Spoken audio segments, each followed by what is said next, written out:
Time Warner Cable is pleased to be an underwriting sponsor for Carolina Week. Coming up on the Wednesday edition of Carolina Week.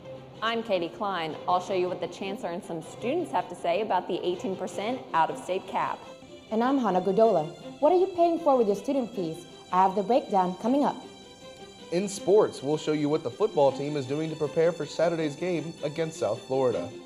Plus, meteorologist Rob Ellis is here with your Carolina Week 4-day forecast. All that and an inside look at the North Carolina wine industry. Carolina Week starts right now.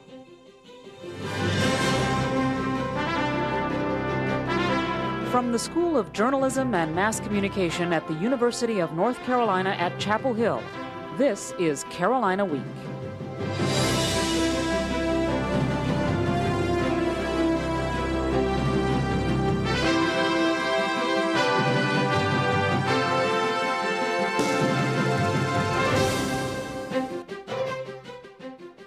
Hello and welcome to the October 11th edition of Carolina Week. I'm Kate Schoen. And I'm Alex Villarreal. Thanks for watching.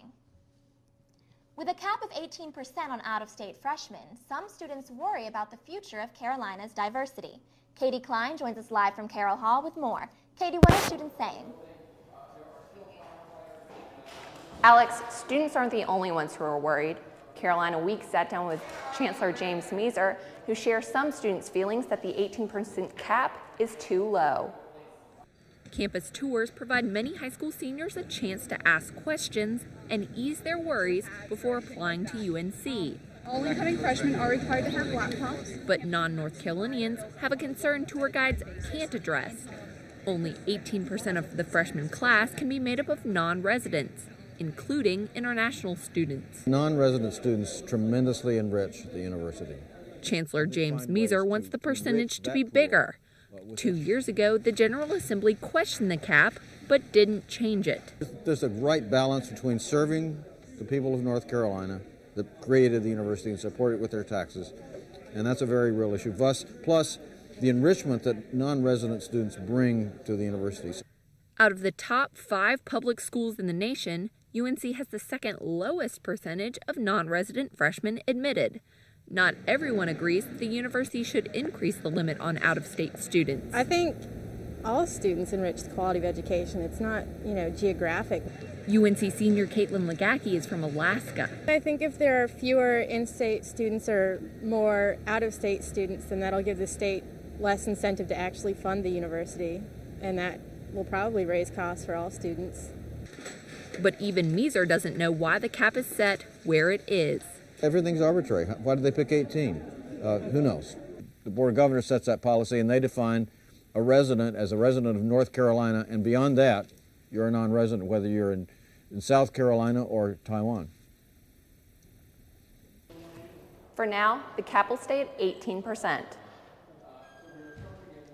Katie, I thought 22% of students are out of state. Yes, Alex, technically that's true. The university considers all full scholarship students to be in-state, even if they're not from North Carolina. So that allows admissions to accept more out-of-state students who aren't on scholarship. Katie Klein reporting live from Carroll Hall. Thanks, Katie. Students who are already here at Carolina have their own set of concerns. Garbage wasn't the only topic of discussion at this forum held by Chancellor Measer.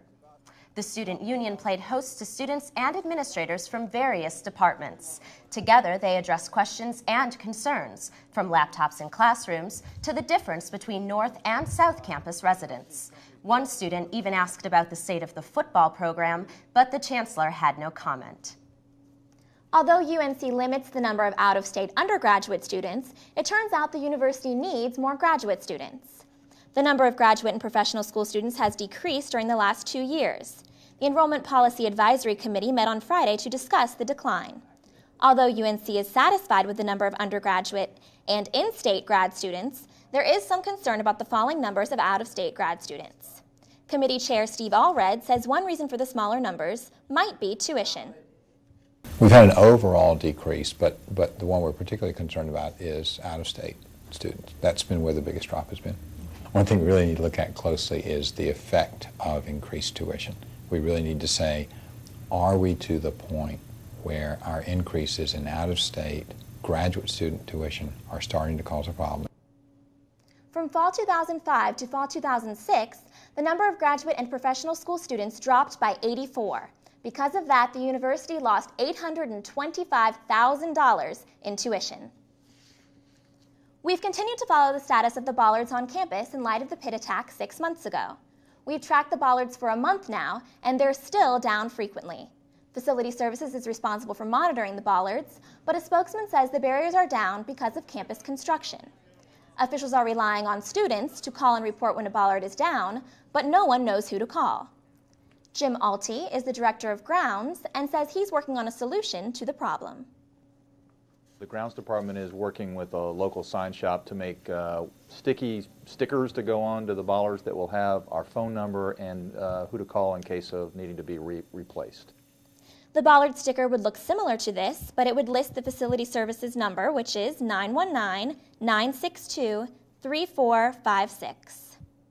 Many Chapel Hill residents, including some UNC students, are paying the price after a rash of recent car break-ins. Car owners reported 182 larcenies to Chapel Hill police between August 1st and October 5th. During the past couple of weeks, there's been a trend of slashing through the roofs of soft-top convertibles. Vandals cost some victims more than $1,000 in damages. Police officials say the thieves hit at least 14 vehicles in one night. Tuition keeps going up, and so do student fees. Reporter Hannah Gordola joins us from the newsroom. Hannah, what do the millions of dollars in student fees pay for? When you ask students that question, they'll likely include free printing and dining. They pay for those things and a whole lot more. For this academic year, an in-state undergraduate student will pay about $5,000 in tuition. He or she will pay another $1,600 in student fees. I try to do all the activities on campus that I know that I'm paying for. Like I get a yearly checkup at Student Health. Junior Liz Thomas is unique among her peers. She has a general idea of where the fee money goes, but she still has many questions. Where is the golf course? I don't know where this is. Last year, student fees generated almost $74.2 million for the university. But many students don't know where the money went or who decides how to spend it. It's not disappearing into this hole of sort of administrators' pockets or anything. Student body president James Allred sits on a student subcommittee that makes suggestions to upper-level administration about student fees. He says every penny in fees has a purpose. If we had a school with very low student fees, it would be a school without email, without student organizations, without dining, without any of the amenities we have. And it wouldn't be the same experience for our students. But Thomas wonders if the subcommittee and the university really knows how to spend that money. The most useful is definitely safety and security, but we're paying $1.70 for that. We're paying $124 for the union. I'd much rather feel safe at night than have Alpine Bagel. Associate Vice Chancellor of Financial Administration Roger Patterson says UNC student leaders have a lot of influence on fee-related decisions. The thing that I'm most impressed about is how open we are in allowing students to have a voice in the process. For example, he says when students said they were willing to pay more in fees in order to expand the transit line or get better seats at games, the subcommittee relayed the information to the top and it was approved. Thomas says she's not convinced. Our efforts are futile because if we say we don't want to pay these tuition and bills, we're not students anymore, and there's plenty of students who want to come to Carolina. Certainly $1,500 looks like a significant amount to pay in student fees.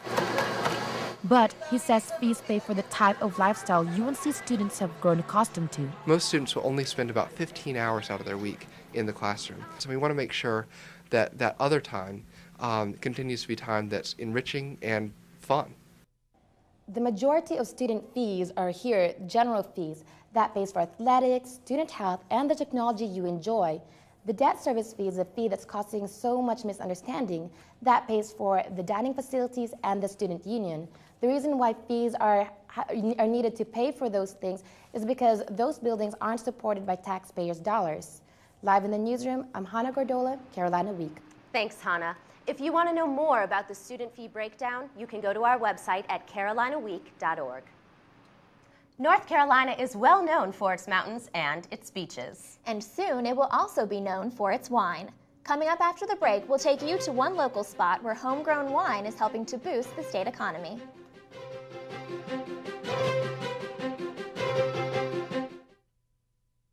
Art can be many, many, many things. The North Carolina Museum of Art offers one of the premier art collections in the Southeast, and it's yours to discover. There's something for everyone. Works by classic and contemporary artists, a 164-acre museum park, an outdoor concert series, performances, and so much more. Experience all that art can be at the North Carolina Museum of Art. To change the world, you don't have to be rich, or famous, or play ball, or lead countries. All you have to do is tell your family you want to be an organ donor. Talk to your family about organ donation. Talk to your family about donating life. Not that long ago, tobacco was the key crop in North Carolina. Now, many of those farms have shifted from tobacco to grapes, and business is booming. Caitlin Kleiner joins us from Chatham Hill Winery with the story. Thanks, Kate. Since Prohibition, North Carolina has been rebuilding its wine industry.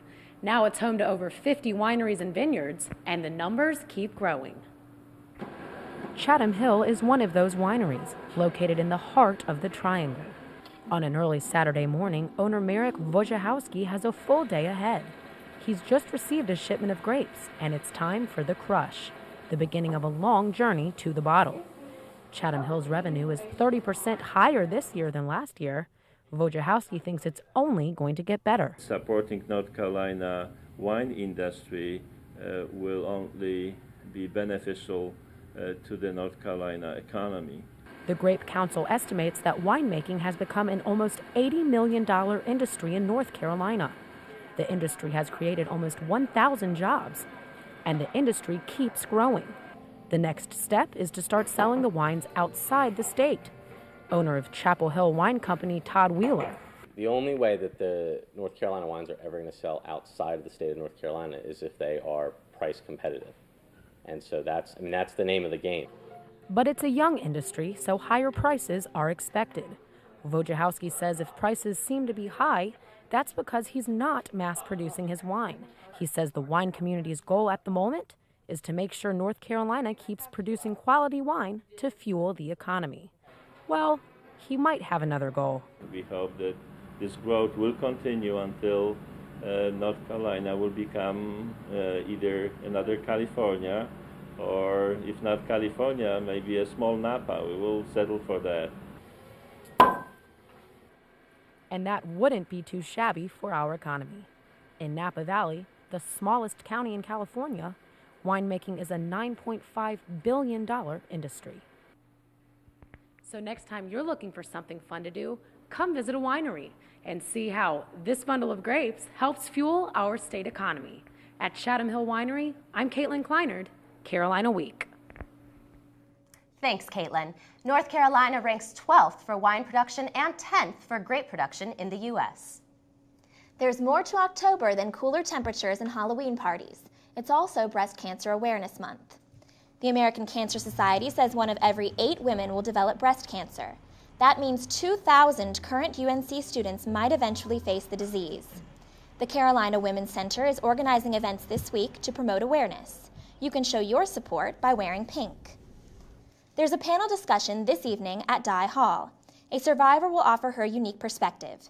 And on Thursday, head to Davis Library. Representatives from the center will hand out information and pink cake. Assistant Director of the center, Chimmy Boyd, says the events are meant to create a network of support. People wear pink ribbons, people attend events. It shows that there's a community of people that are gathered here to talk about this issue, and that people are not alone, and you don't have to be ashamed of it. You don't have to suffer in silence. In the campaign to raise awareness about breast cancer, many high-profile survivors are stepping forward to share their stories. Supporters packed the law school atrium Monday afternoon to laugh and cry with Elizabeth Edwards as she read aloud from her new book, Saving Graces. Edwards talked about losing her son, Wade, and learning she had breast cancer while campaigning for her husband, John Edwards. She praised internet support groups and says their compassion has been her saving grace.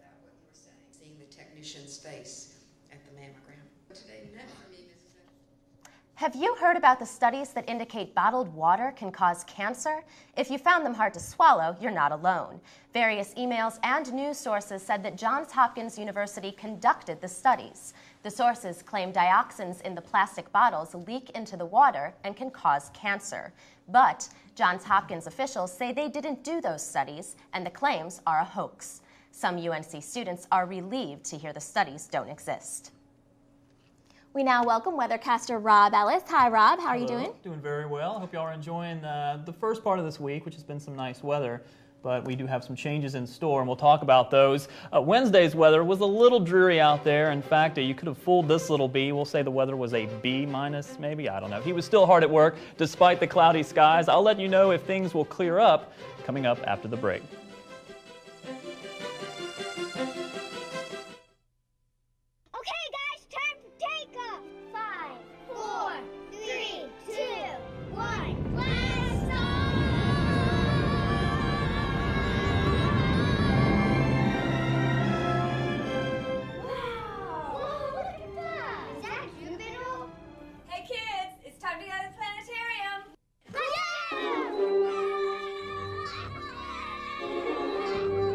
Moorhead Planetarium, where dreams become reality. Immunizations are not just for kids. No matter your state of health, your age, or how you spend your day, you're at risk for serious disease if your immunizations are not up to date.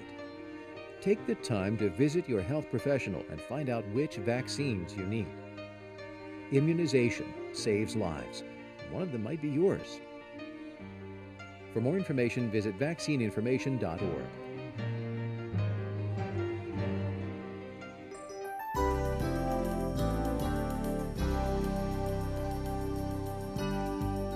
Well, welcome back to Carolina Week. I'm meteorologist Rob Ellis. It looks like we have some changes in store for our weather. Let's go ahead and take a look at the headlines right now. We're going to see some showers move in. We saw a preview of that today, although a lot of the showers that moved through really didn't make it to the ground. It's really just been kind of a dreary day on Wednesday. And then temperatures are going to fall. We'll see a temperature drop of about 15 degrees over the next several days. The weekend looks clear, but it looks like it is going to be cool out there, so it's going to start feeling a lot more like October. Let's go ahead and take a look at the national satellite map to show you what's going on, and several things on the map here, and we'll take a look at that as far as the satellite goes. You see a lot of cloudiness over the eastern part of the country. That cloudiness is in association with really a surface area of a disturbance really at the surface that's been pushing through. That's what gave us the cloudiness today. However, we do have a cold front that's a little bit further back to the west that'll be moving through on Thursday, and that looks like it'll give us the chance for some more showers. And then way back, look at this little curly Q here. This is a cold front that's going to be pushing through, and a lot of cold air behind that. That's going to be moving into North Carolina, and we're going to see some changes in our temperatures, but it'll clear out, so it'll be good. Let's go ahead and zoom into the southeast a little bit here. You can see a lot of the cloudiness in place over North Carolina. Back to the west, we do have the cold front, although it's a weak cold front that'll push through, so the chance for showers may not necessarily be a good chance, but it is there. And taking a look at the radar right now, we'll show you, again, some of these spotty showers that we've been seeing through the day on Wednesday. Those really haven't even been reaching the ground. The radar just picking those up a little bit further up in the atmosphere, but there is the chance as we go back to the west, you see a lot of stuff on radar, a lot of returns, we call these on radar, echoes of the very intense rainfall that's coming down with some of the cells with this cold front that's going to be pushing through. So we'll have to watch that. Let's go ahead and take a look at the surface map, show you here's what the little low that moved through this past weekend. That's why it was such a dreary weekend. And then back behind that, if we zoom back out to the satellite of the surface map for national, you'll be able to see the national surface has that cold front just a bit to our west, and then the pool of cold air back on our surface map for the national. There we go. And here's that pool of cold air. In fact, you see some snow there, so we'll have to watch that. Let's go ahead and hit the 4-day forecast to show you what you can expect. Here's what it looks like. Showers on Thursday, again, a slight chance, and then temperatures go from 75 down to 65 and then down to 62 by, it looks like, Saturday and Sunday, but notice how we clear out, so that's good. Let's hit some travel destinations. We'll start out with the mountain forecast here, mostly sunny, and it looks like the entire state of North Carolina is going to be great for the weekend. However, we are going to see temperatures very cool. In fact, mountains here here about 10 degrees cooler than the beaches. The beach is really going to be very nice as far as the skies go, but you see our temperatures here, not the best weekend as far as going out and getting a tan, because our temperatures are in the upper 60s to low 70s, but it will be mostly sunny. So wherever you're at in Carolina, it looks like things are going to be great, but you do have to worry about those temperatures cooling down. In fact, with October here, it looks like we are seeing, it's starting to feel a lot more like Halloween out there. You know, the leaves rustling across the parking lot and temperatures cooling down, so it's becoming very enjoyable. Well, thank you, Rob. Yeah, it looks like it's going to be a beautiful weekend, and I'm definitely getting ready to carve those pumpkins. That's right. Yeah, the pumpkins, it's going to be great. Sportscaster Ryan Ball joins us now. Hi, Ryan. How's it going? What's going on with that football team? You going to tell us? Oh, we've got a game coming up this weekend. I'll have some details in sports. Coming up, the sign of a great football coach is his ability to tailor his game plan based on the opponent that week. When we come back, Carolina's practice, we've got the inside look.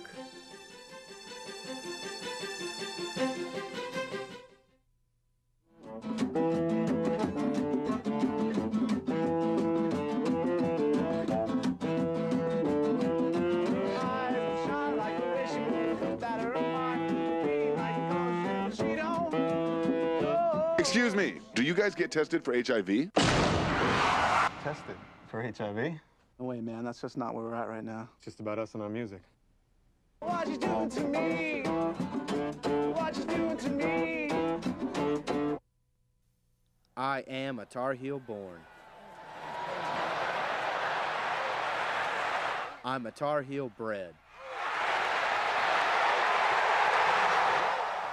And when I die, I'm a Tar Heel dead.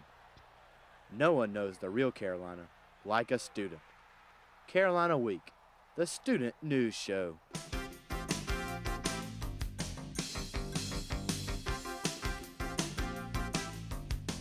Welcome to Carolina Week Sports. I'm Ryan Ball, reminding you that Carolina football isn't about a winning season, it's about a tradition or something. After 2 ties in a row, third-ranked men's soccer looked at Tuesday night's game against Campbell as an opportunity for a relatively easy win. The Heels will have to look a little bit harder next time. The Camels scored on a corner kick that was redirected by UNC midfielder Michael Callahan into UNC's own goal. The Tar Heels outshot the Camels 17-4. With just 1 win in its first 5 games, the football team is struggling. Luckily for Carolina, I have a bit of analysis and a little bit of motivation. This deep into the season, the sports staff at Carolina Week is starting to struggle for ways to describe our football team. We went to a trusty thesaurus and came up with catastrophic, woeful, and just plain sad. The Heels' 2 quarterbacks combined have only thrown 4 touchdown passes this season, but have 10 interceptions between them. Cam Sexton, the future of Carolina's offense, has twice as many interceptions as TDs. Without a legitimate ground threat, the Heels are forced to take it to the air, and well, we've all seen how that goes. The defense that kept Carolina in games last year hasn't totally disappeared, but they've just got some holes now. Big ones. Carolina's opponents average over 200 yards a game rushing. Carolina Week took a look at the team's practice on Tuesday to see what the Heels are doing to get their season back on track.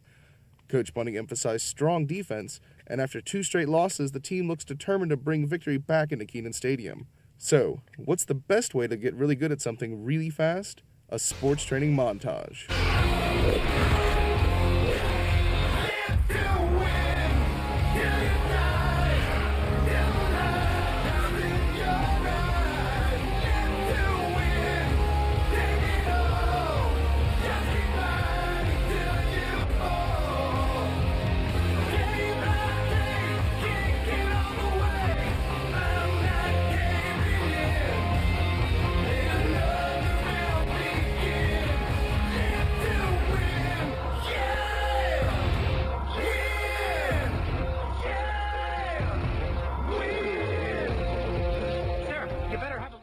In just 2 days and 26 minutes, not that I'm counting or anything, doors will open for Late Night with Roy.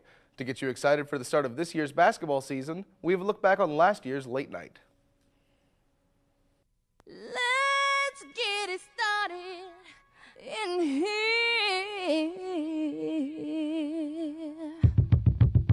And the bass keeps running, running, and running, running, and running, running, and running, running, and running, running, and running, running, and running, running, and running, running, and In this context, there's no disrespect, so when I bust my rhyme, you break your necks. We got 5 minutes for us to disconnect from all intellect and let the rhythm affect. To lose the inhibition, follow your intuition, free your inner soul and break away from tradition. Cause when we be out, girl, it's pulling me out. You wouldn't believe how we wow shit out. We burn it till it's burned out, turn it till it's turned out. Act up from Northwest East Side. Everybody, everybody, let's get into it. Get stoked, get it started, get it started, get it started. Let's get it started. Let's get it started in here. Let's get it started. Let's get it started in here. Let's get it started. Let's get it started in here. Let's get it started. Let's get it started in here. Yeah. Lose control of body and soul. Don't move too fast, people just take it slow. Don't get ahead, just jump into it. Y'all hear about it? The P's will do it. Get started, get stupid. Don't worry about it, people will walk you through it step by step like an infant new kid. Inch by inch with a new solution. Transmit hits with no delusion. The feeling's irresistible and that's how we move it.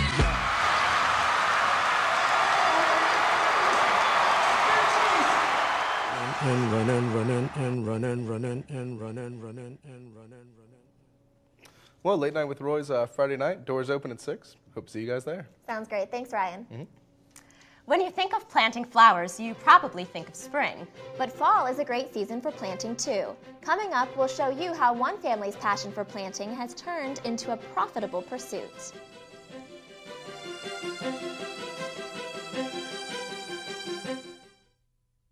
Properly inflating my tires burns less fuel and saves me money on gas. Yeah, I'm saving Mother Nature from pollution, but more importantly, she saved me $11. Ow! Environmental defense. Get green. By keeping my car regularly tuned, I save money on gas and repairs. That also means cleaner air. You know, feels good to help save the cash, planet. Environmental defense. Get green. For more tips, go to getgreen.com. If you have a story idea, contact Carolina Week at 843-8292. You can also visit us online at carolinaweek.org. If you have questions about this program, write Carolina Week at Campus Box 3365, UNCCH, Chapel Hill, North Carolina, 27599. With fall here, many people are anxiously awaiting the leaves changing colors. But reporter Rachel McDaniel tells us you don't have to wait to see breathtaking colors right here in Chapel Hill. Here's a camellia, Mommy. Isn't it pretty? A camellia right here. As fall approaches, blooming camellias begin to fill the landscape with crisp yellows, whites, and pinks. One place to find these vibrant colors is Chapel Hill's Camellia Forest Nursery. Located off NC 54, this unique nursery specializes in camellias and exotic trees and shrubs. Camellia Forest Nursery is one of Chapel Hill's best-kept secrets. Visitors from all around the Triad come to pick their favorite variety of plants and flowers. Visitor and gardener Virginia Julian says she loves the nursery because of the unique variety of flowers here. There are few throughout the United States, but I think this is one of the nicest ones anywhere. His parents started the business in 1979, and it's always held a special place in owner David Park's heart. So I've been working full-time in the nursery for 11 years now, so that's, I'm pretty happy doing it. So. It started out as a small nursery, and Parks has watched his hobby become a booming business among plant lovers because of their love for camellias.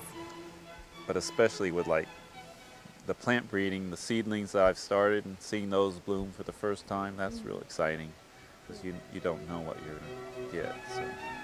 But whatever it is, you can bet it will be beautiful. In Chapel Hill, I'm Rachel McDaniel, Carolina Week.